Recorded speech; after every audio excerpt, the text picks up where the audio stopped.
હવે વાત કરીએ મોરબીની તો મોરબીના પંચાસર રોડ પર આવેલી સવારની પાડ વિસ્તારના સ્થાનિક રહીશો મોટી સંખ્યામાં મહાનગરપાલિકા કચેરીએ રજૂઆત કરવા પહોંચ્યા હતા ત્યારે તંત્ર દ્વારા 300 થી વધુ મકાનોના કરવામાં આવનારા ડિમોલેશન સામે સ્થાનિકોએ વિરોધ નોંધાવ્યો છે।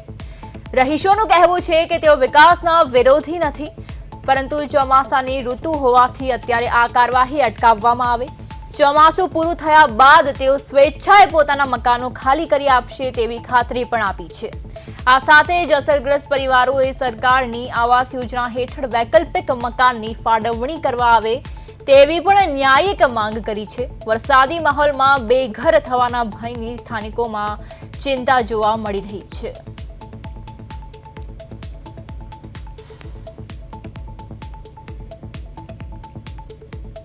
વિસ્તાર કે છે અમે લોકો અહીંયાના બધા રહેવાસી છીએ।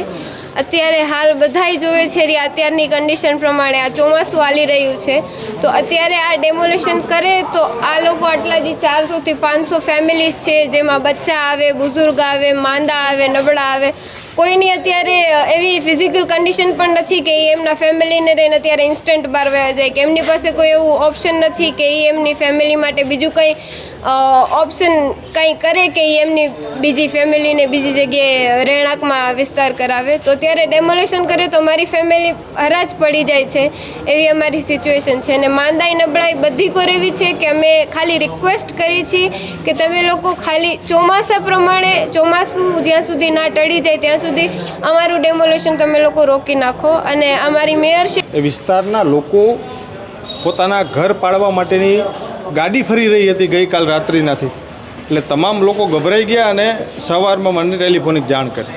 આજે તમામ લોકોને સાથે લઈને મેયરશ્રીને રજૂઆત કરી છે કે સાવરના પાડનો જે વિસ્તાર છે એ લોકોનું જે મકાન હટાવવાની વાત છે એને આ ચોમાસાની સિઝન છે, ઘણા બધા દર્દીઓ છે વિસ્તારમાં રહે છે, એવા લોકોને અત્યારે ચોમાસાની સિઝન પૂરતી માફી આપવામાં આવે અને ચોમાસા પછી આ ડિમોલેશન કરવામાં આવે।